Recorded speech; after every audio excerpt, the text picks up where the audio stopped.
there guys, Animelting here, and do you remember the time that I didn't make a video for 4 months? Cause I do. I'm sorry. But that doesn't matter now because I'm back! And I'm here today to review Little Busters, like I promised I would in my last video. So, as much as I'm worrying that I've forgotten how to review anime, let's get on with it! Little Busters is an anime which came out in the spring of 2012. It was a 26 episode adaptation of a visual novel by Key. Key are well known for a few other visual novel adaptations, the most popular of them being Clannad and Clannad After Story. Hot off the heels of Clannad, Little Busters came out to not as much praise as its predecessor. The first time I watched it, I hyped it up too much myself. I was expecting another Clannad, and I was all keen for that.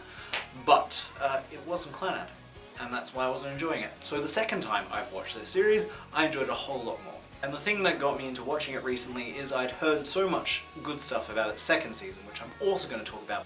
Little Busters is centered around our main character, Riki. Riki is a kid who, at a very young age, lost both his parents and was a lone survivor of a car crash. He, as a result, suffers from narcolepsy, which means he's prone to falling asleep at random times, which can stuff up some things. Narcolepsy might sound like an amusing character trait where you've got a character who randomly falls asleep, but it's actually quite awful. To the show's credit, they demonstrate exactly how inconvenient narcolepsy can be, and how it affects our main character who's been through all this trauma. Soon after Riki, our main character's been diagnosed with this, you can see how it's made him an outcast. That is, until he meets a group of four children, known as the Little Busters. We have Kyosuke, the leader, who decides everything that the Little Busters do. We have Kengo. Kengo likes kendo. There's Masato, who likes fighting. And then we have Rin, who is Kyosuke's younger sister, and also very shy around people. With Riki, the Little Busters go on all sorts of adventures, and then we time skip to when they're in high school. They all still get together and they have lots of fun, but Kyosuke is now in his final year and he has to find a job. Kyosuke returns from job hunting and declares that to make his final year much more exciting, they're going to make a baseball team. Because that's how you make things fun. Baseball. Now, straight off the bat, hey, baseball pun, I don't know how baseball works, and at the end of this series, I still don't know how baseball works. So if you're watching this for a sports anime vibe, you won't get it. No, the story is more concerned with finding members for Little Busters so that they can compete as a baseball team. So whilst Kyosuke declares that this is something they need to do, they give the job of finding members to Riki because, well, he can go do that. He's not busy with exams or anything. Riki, though, loves the idea, and he sets about trying to find people who might want to join in. Girls, preferably.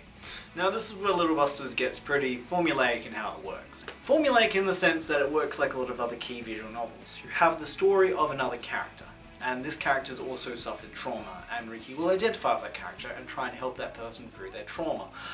That's how he gains members of the club. It's always someone who's suffered something or is currently suffering at some point, or something is going wrong with them and they need help. And once he's done that, he's helped them, they come join the club. Some of the stories seemed a bit recycled from other Key visual novel anime adaptations I've seen, and some were very unique.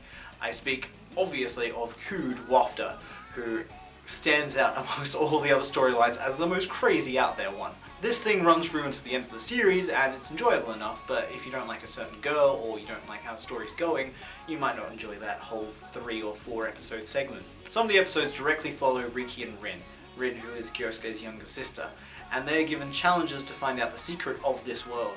The side story is quite interesting, and Rin is presented as sort of like a secondary female protagonist, if you will, but this particular storyline is not given closure until the second season. As the series goes on, you kind of get the idea of the Little Busters as a group.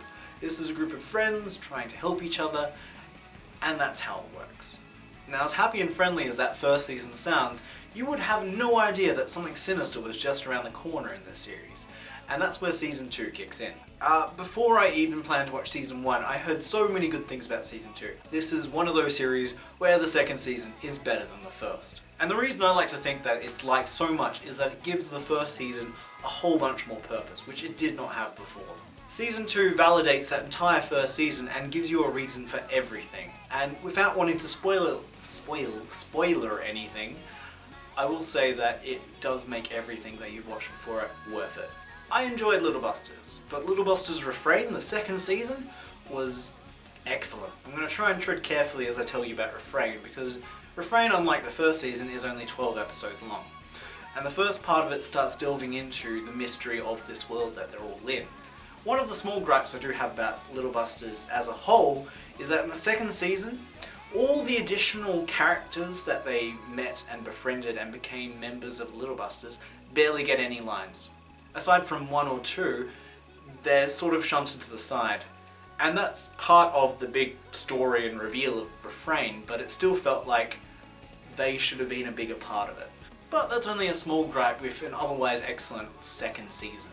The animation of this series was alright, I had no problems with it. Like I said before, JC Staff did it, and they have a certain way of doing their animations. It's not my favourite way, but I didn't have any problems with it, and my eyes didn't explode, so all was good. The sound, I love the sound of this series. The music and the sound effects they use, everything felt really fitting.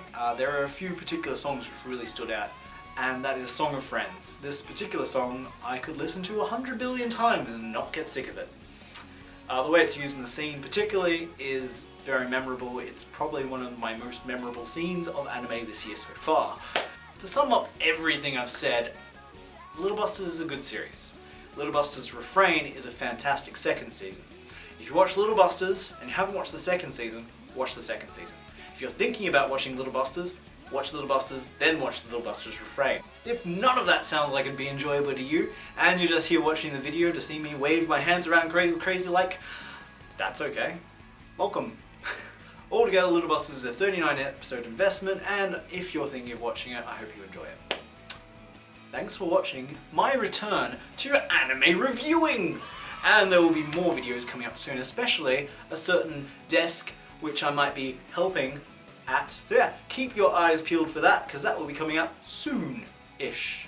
Until next time, I hope all your animes are filled with baseball and friendship, and until then, you can help me choose what I review next by deciding between Humanity in Decline, has declined, Humanity has declined, let's say the series name's right, Patrick, and Girls und Panzer!